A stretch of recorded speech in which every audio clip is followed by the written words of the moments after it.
Assalamualaikum warahmatullahi wabarakatuh. Perkenalkan, nama saya Erviana. Baiklah, di sini saya akan mereview tentang OOP sederhana dan OOP kintar. Jadi, sebelum melangkah terlalu jauh, terlebih dahulu kita harus mengetahui apa itu OOP.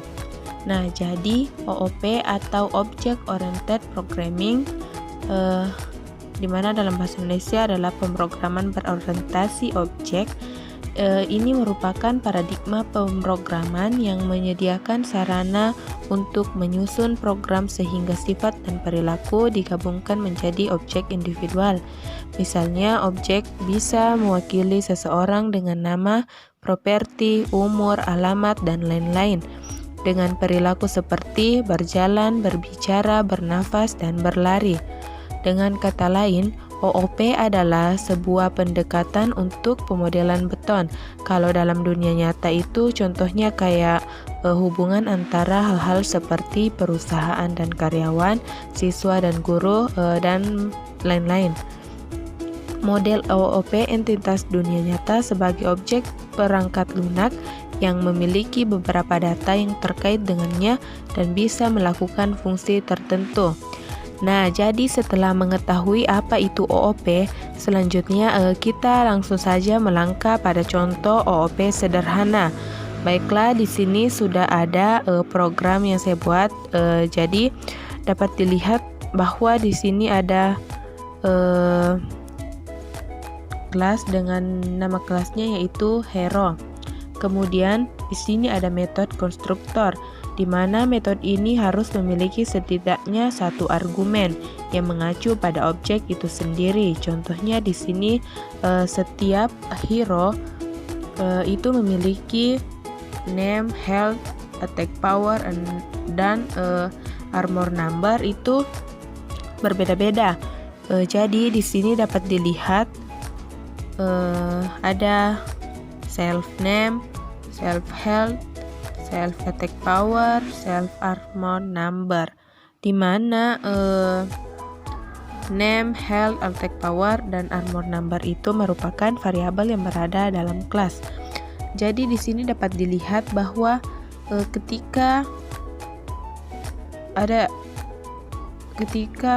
kita melakukan print self nama tambah menyerang tambah lawan name, di situ akan tampil pada outputnya itu Rikimaru menyerang Sniper. Kenapa Rikimaru menyerang Sniper? Karena pada metode def serang itu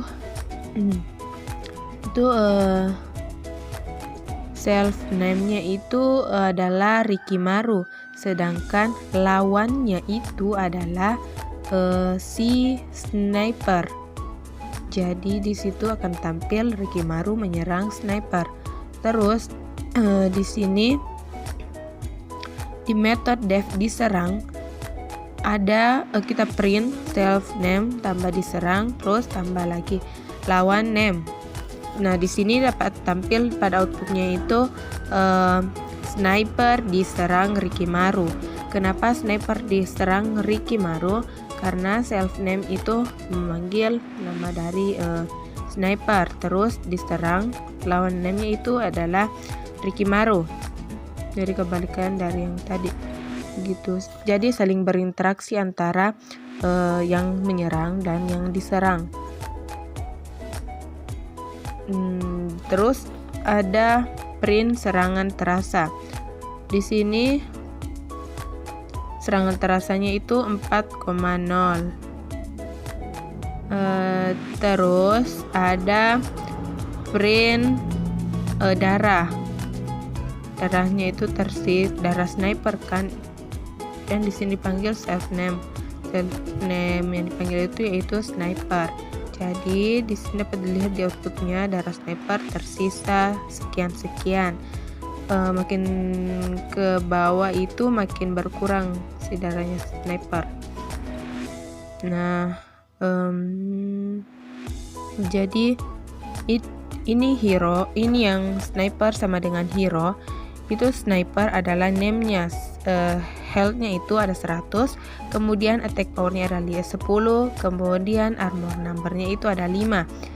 Terus yang Rikimaru, yang hero Rikimaru name-nya, terus health-nya itu 100, terus attack power-nya 20, terus armor number-nya itu 10.